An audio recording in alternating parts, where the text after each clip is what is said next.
start a new series which I've entitled The Two Resurrections, because the Bible is very plain to us, and it does teach us that there are in fact two resurrections that will take place at the end of the age. Our Lord Jesus, when he was on the earth, he referred to both resurrections. He called the first one the resurrection of life, and the second one he called the resurrection of condemnation, and that we pick up in John's Gospel, John chapter 5 verse 29. And the passage of scripture that we'll open up with today around this discussion is in the book of Revelation chapter 20 verse 4 through to verse 6. The scripture says, "And I saw thrones, and they sat on them, and judgment was committed to them. Then I saw the souls of those who had been beheaded for their witness to Jesus and for the word of God, who had not worshipped the beast or his image, and had not received his mark on their foreheads or on their hands. And they lived and reigned with Christ for 1,000 years. But the rest of the dead did not live again until the 1,000 years were finished. This is the first resurrection. Blessed and holy is he who has part in the first resurrection. Over such the second death has no power, but they shall be priests of God and of Christ, and shall reign with him 1,000 years." And so very clearly this passage of scripture talks about the first resurrection. And in order for there to be a first resurrection of necessity, there obviously has to be a second resurrection as well. And the first resurrection we can see very clearly is the resurrection of the saints. And so it's at this time when all of the saints who currently are in heaven will receive their resurrected bodies. For don't forget, all the saints in heaven today are there in spirit only. Their bodies have been sown into the earth, and so they're waiting for their resurrected bodies to be given to them at the end of the age. And that will take place, as the scripture teaches us very plainly, at the event called the first resurrection. So just when will the first resurrection actually take place? Well, again, the scripture is very plain to us as to when that event does occur. And we pick up that account given to us in this passage of scripture, 1 Thessalonians chapter 4, verse 13 to 17. The apostle Paul writing, and he says, "But I do not want you to be ignorant, brethren, concerning those who have fallen asleep, lest you sorrow as others who have no hope. For if we believe that Jesus died and rose again, even so God will bring with him those who sleep in Jesus. For this we say to you by the word of the Lord, that we who are alive and remain until the coming of the Lord will by no means precede those who are asleep. For the Lord himself will descend from heaven with a shout, with the voice of an archangel, and with the trumpet of God. And the dead in Christ will rise first. Then we who are alive and remain shall be caught up together with them in the clouds to meet the Lord in the air, and thus we shall always be with the Lord." And so very clearly we see in this passage of scripture that the first resurrection occurs at the second coming of our Lord Jesus Christ. Those two events are synonymous events. Now, the scripture talks about the saints who are alive and are remaining on the earth at that time being caught up together with the saints who received their resurrected bodies. And so this is the event that is referred to quite often and commonly known in the church as the rapture. This is when the church will be taken out of the earth. It occurs at exactly the same time as the first resurrection. The saints who are with our Lord Jesus Christ will return to the earth with him. Our Lord will wait for them in the air. They will continue to the earth. They will enter into their resurrected bodies. Now, it is at that point that the power of God will raise up those bodies that they have sown into the earth, and their bodies will become instantly the spiritual immortal bodies for all eternity. They will enter into those bodies, and they will then be raised from the dead, and return to meet the Lord in the air. Now the saints who are alive on the earth at that time, what will happen with them is their bodies will change instantly, and they will join with their brothers and sisters in Christ who have been raised from the dead, and they will leave the earth. The rapture will take place, and they will all meet the Lord Jesus in the air. And so it's not going to be a quiet event, because the Bible talks about the fact that the angel will sound the trumpet of God, and the archangel will give a shout. It'll be a very noisy event, for one way of putting it across, but everybody in the earth will recognize what has transpired. It won't be a secretive catching away of the church that no one else will know what's going on, because don't forget, our Lord talked around the concept of the rapture. He said, two people will be working together in the same factory, and instantly one will just disappear. So everybody will see, the Christians are gone. And so that's what will take place at the first resurrection.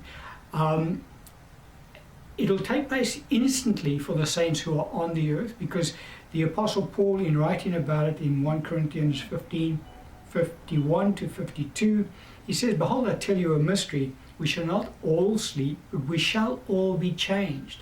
In a moment, in the twinkling of an eye, at the last trumpet," is the trumpet of God being sounded by the archangel, "for the trumpet will sound, and the dead will be raised incorruptible, and we shall be changed." So Paul talks about us being changed in the twinkling of an eye. So the bodies will change instantly, and then those saints will ascend with the resurrected brothers and sisters in Christ to meet the Lord Jesus in the air. At that point, the saints will step outside of time into eternity. Because don't forget, the saints who currently are in heaven, they're outside of time. They're in eternity now, currently. And so when they return to the earth, they'll pick up their resurrected bodies, and they will step back into eternity. The saints who are on the earth at that time, alive, they will be instantly changed, and they will then step into eternity. Because you do get some people that get confused. They say, well, if the Lord's coming back to the earth, why do the saints go up and then come back down again? It's because the saints go up for a specific purpose. And as I say, they then step out of time and they step into eternity. We're not going to touch on the purpose at this point in time, but the church will be absent from the earth for roughly about 3 years, just short of 3 years. We'll have a look at it as we get into the series. But that's when the first resurrection takes place. Now, what will transpire with regards to the first resurrection? Well, it's when we will all receive our resurrected bodies, our spiritual bodies, the Bible refers to.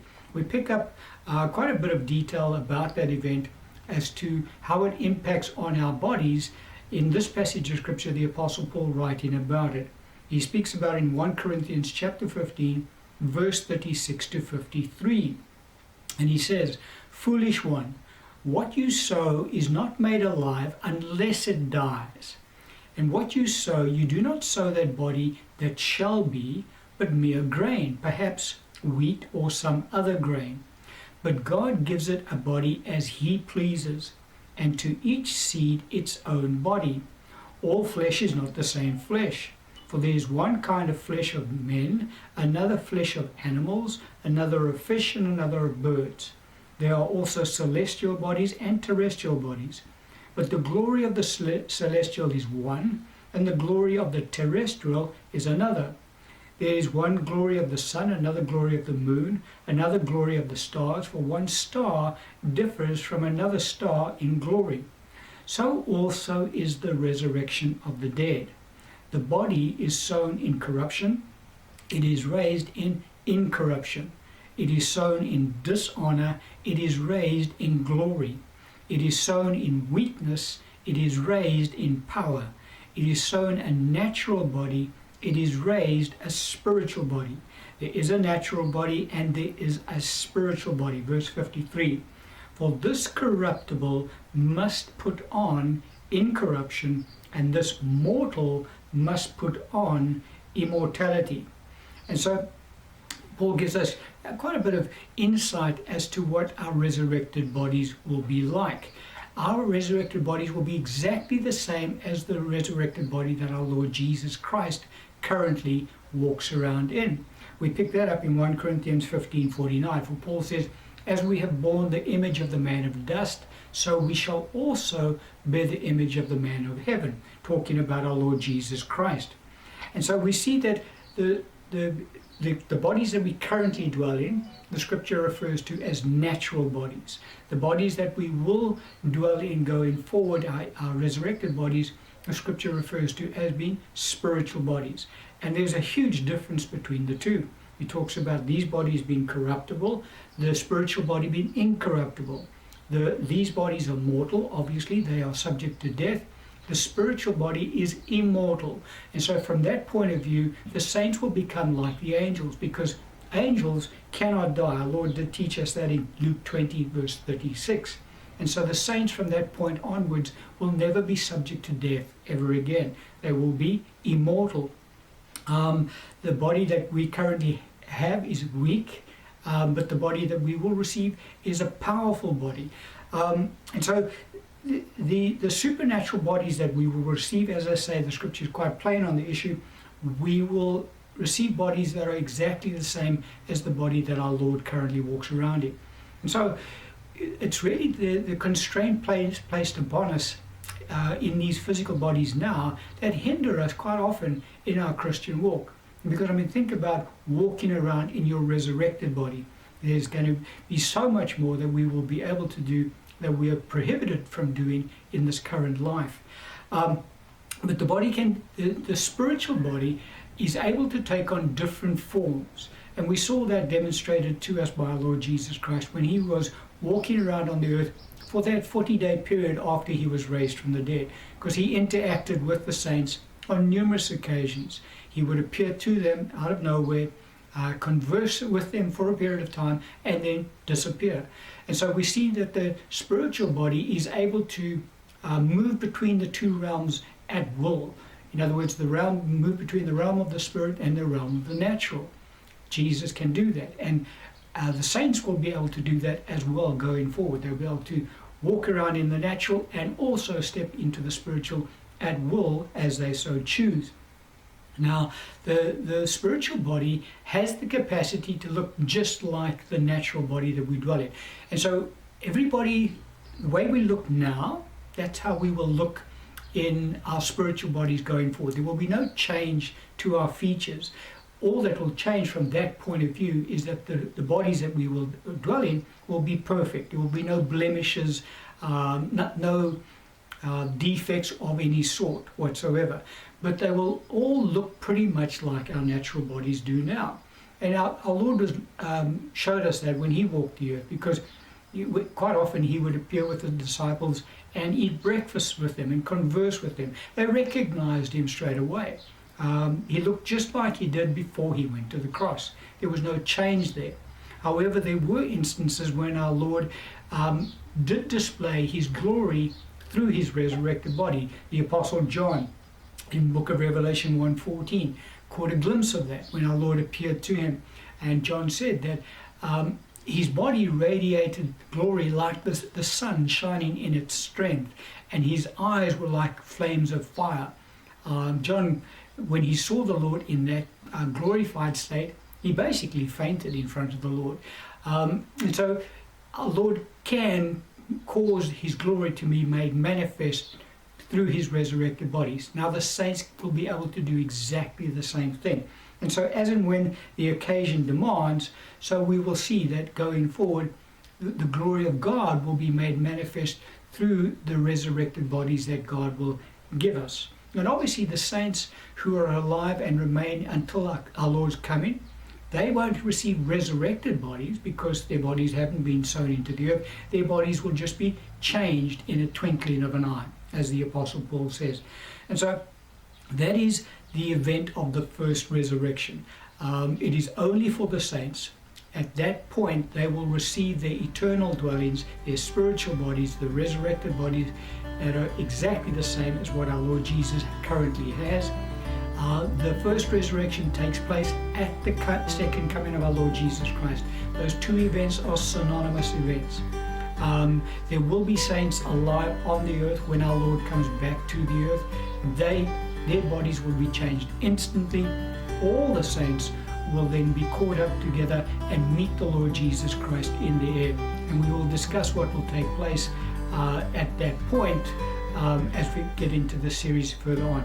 We're going to end the teaching on that particular point today.